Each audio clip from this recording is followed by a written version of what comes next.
Hello guys, स्वागत है आपका सब्जेक्ट वर्ब एग्रीमेंट में। Subject verb agreement most important chapter of SSC CGL या फिर किसी भी कॉम्पिटिटिव एग्जाम के लिए सब्जेक्ट वर्ब एग्रीमेंट बहुत ही महत्व रखता है। क्यों महत्व रखता है गाइस? या कहीं भी किसी भी एग्जाम में इससे सबसे ज़्यादा क्वेश्चन क्यों पूछे जाते हैं, ये कभी आपने सोचा? क्योंकि सबसे ज़्यादा जो गलती होने के जो चांसेस हैं वो इसी चैप्टर में है। अगेन, अगर इसको सिंपल भाषा में कहा जाए, सिंपल लैंग्वेज में कहा जाए तो सब्जेक्ट वर्ब एग्रीमेंट कुछ भी नहीं, सब्जेक्ट के अनुसार वर्ब यूज करना है बस।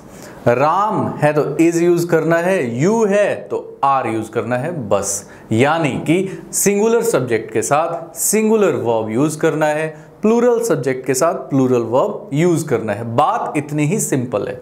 जब बात इतनी ही सिंपल थी तो फिर लोगों से सबसे ज्यादा गलती क्यों होती है इस चैप्टर में, और कॉम्पिटिटिव एग्जाम्स का ये फेवरेट चैप्टर क्यों है? क्योंकि बात इतनी सिंपल है नहीं, सब्जेक्ट इतने आसानी से पकड़ में आते हैं नहीं। सब्जेक्ट कई बार आपको धोखा दे जाते हैं। आपको कई बार लगता है कि यार यहाँ तो ये प्लूरल दिख रहा है तो ऑब्वियस ही बात है यहाँ पे आर यूज होगा। आपको कई बार लगता है यहाँ पे तो सिंगुलर दिख रहा है तो यहाँ पे आराम से इज यूज होगा। लेकिन बात इतने सिंपल नहीं है। बहुत सारे सब्जेक्ट्स आपको धोखा देते हैं, आपको ये दिखाते हैं कि वो सिंगुलर हैं बट रियलिटी में वो प्लूरल होते हैं, और आप इसी चक्कर में फंसकर आप गलती कर बैठते हैं और आप एग्जाम्स से, कॉम्पिटिटिव एग्जाम्स से बाहर हो जाते हैं हमेशा के लिए। गाइस, इस चैप्टर को जिसने ध्यान से पढ़ा उसका ग्रामर तो स्ट्रांग होगा ही, उसके कॉम्पिटिटिव एग्जाम से मार्क्स कई गुना बढ़ जाने वाले हैं। अगर आपके मार्क्स कम आते हैं तो इस चैप्टर को बार बार पढ़ना है, क्योंकि एक ऐसा चैप्टर है जो कि टाइम एंड टेंस या सब्जेक्ट वर्ब एग्रीमेंट जो कि आपके बिल्कुल नींव को, ग्रामर का जो बेस है वो फॉर्म करता है। तो चलिए स्टार्ट करते हैं गाइस। इस चैप्टर को स्टार्ट करने से पहले गाइस आपको दो बेसिक रूल बहुत ही अच्छे से याद होना चाहिए। याद वैसे होना चाहिए जैसे आपको अपना नाम याद है। आपको अगर कोई पूछे आपका नाम क्या है तो आप बड़े ही आराम से बोल देते हैं मेरा नाम संजीव है।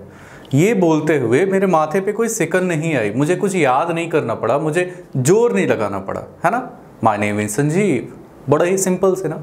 रूल्स आपको भी इसी तरह याद होने चाहिए अगर आप कॉम्पिटिटिव एग्जाम या कहीं भी एक्सेल करना चाहते हैं। रूल्स कितने अच्छे से याद है ये तय करता है गाइज आपके सक्सेसफुल होने की डिग्री। आप कितने डिग्री तक सक्सेसफुल हो पाएंगे ये निर्भर करता है कि आपने कितना मेहनत किया है अपने रूल्स पे। चलिए ग्रामर के इस सब्जेक्ट वर्ब एग्रीमेंट का बहुत ही दो बेसिक रूल पढ़ते हैं गाइस, और इस पे मास्टरी हासिल करते हैं सब्जेक्ट वर्ब एग्रीमेंट पे।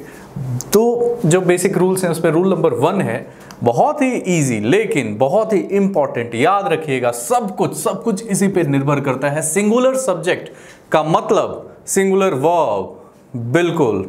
यानी कि आपको जोड़ी अच्छी मिलानी है। हाँ, अगर जोड़ी खराब मिल गई तो डाइवोर्स हो जाएगा, है ना। सिंगुलर सब्जेक्ट सिंगुलर वर्ब याद रखना है। इसकी शादी कहीं और नहीं होनी है। सिंगुलर है तो सिंगुलर वर्ब के साथ ही होनी है, ध्यान से। यानी कि अगर सब्जेक्ट में कोई एक इंसान है तो उसके साथ इज आएगा, यानी कि जैसा मैंने आपको बेसिक में बताया भी था, यू या फिर दे, इस तरह के जो प्लूरल सब्जेक्ट्स माने जाते हैं उनके साथ आर आएगा, क्योंकि ये वर्ब आर है, प्लूरल है। यहां पे शी, SHE, शी, ये भी सिंगुलर है, उसके साथ इज आएगा। वी, हम लोग प्लूरल है इसलिए इसके साथ आर आएगा। सोहन एक अकेला लड़का है इसलिए उसके साथ इज आएगा। ये बहुत ही बेसिक सा आपको जानकारी मैं दे रहा हूं। Singular subject singular verb. जो दूसरा रूल है, रूल नंबर 2, ये है एस और ईएस के प्रयोग को लेकर। एस और ईएस आप कैसे प्रयोग करते हैं, देखिए बहुत ही बेसिक नॉलेज लेकिन शानदार जानकारी। याद रखिएगा अगर नाउन हुआ उसमें आप एस और ईएस लगाते हैं, नाउन में एस या ईएस लगाते हैं तो वो प्लूरल हो जाता है। कैसे? ऐसे, बॉय लड़का, नाउन है। अगर नाउन में कंफ्यूजन है तो आप जाइए उस चैप्टर को पहले देखिए अच्छे से, उसके बाद यहाँ पे आइए।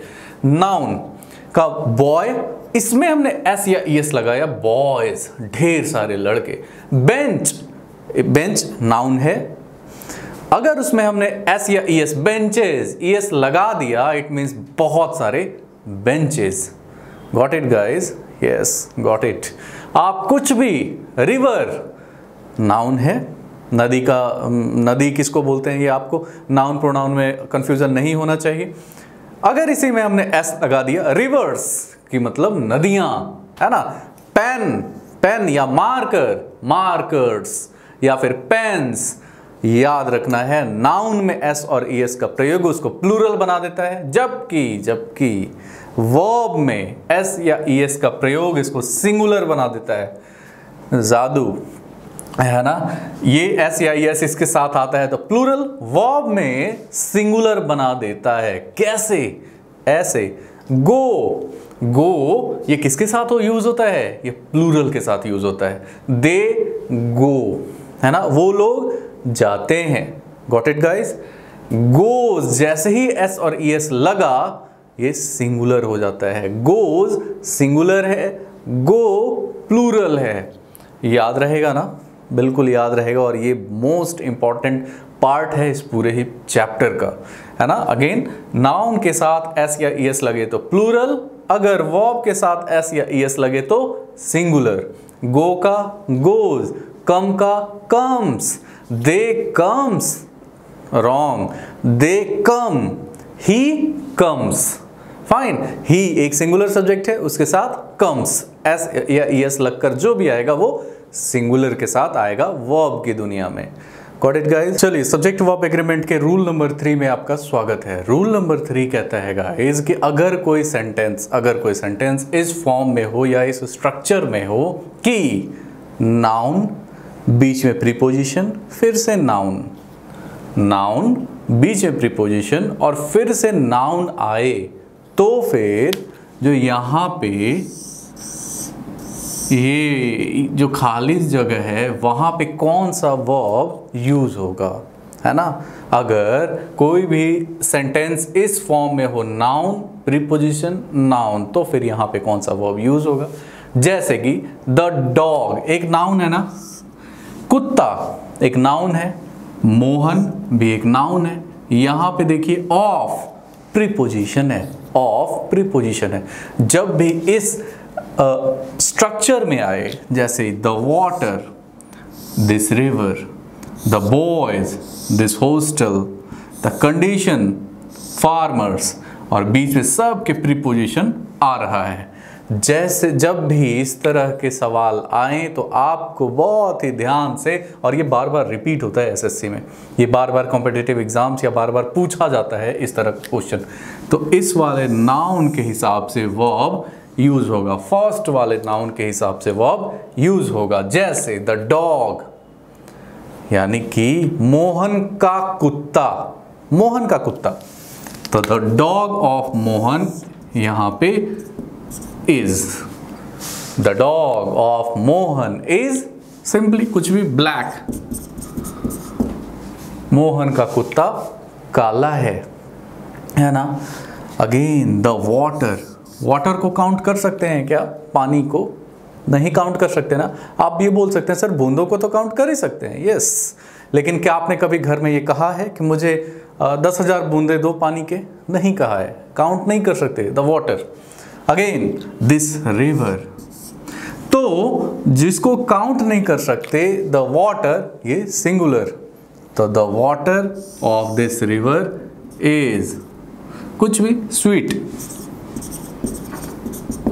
स्वीट या डर्टी, कुछ भी, है ना। The water of this river is कुछ भी। Again the boys of this hostel, है ना, तो प्लूरल है ना गाइस, तो प्लूरल के साथ यहाँ पे are, the boys of this hostel are talented, intelligent. What it? The condition, condition को भी काउंट नहीं कर सकते ना। कंडीशन ऑफ द फार्मर्स, याद रखिएगा फार्मर्स आपको एग्जाम में तुरंत दिखेगा यहाँ फार्मर्स, इसका मतलब ढेर सारे किसान। आप तुरंत अगर रूल्स पढ़कर नहीं गए हैं तो यहाँ पे आर लगा देंगे, जो कि गलत होगा। The condition of farmers is, ठीक है ना, the condition of farmer is याद रखना है। क्यों? क्योंकि ये इस स्ट्रक्चर में बना हुआ है। चलते हैं नेक्स्ट रूल की तरफ।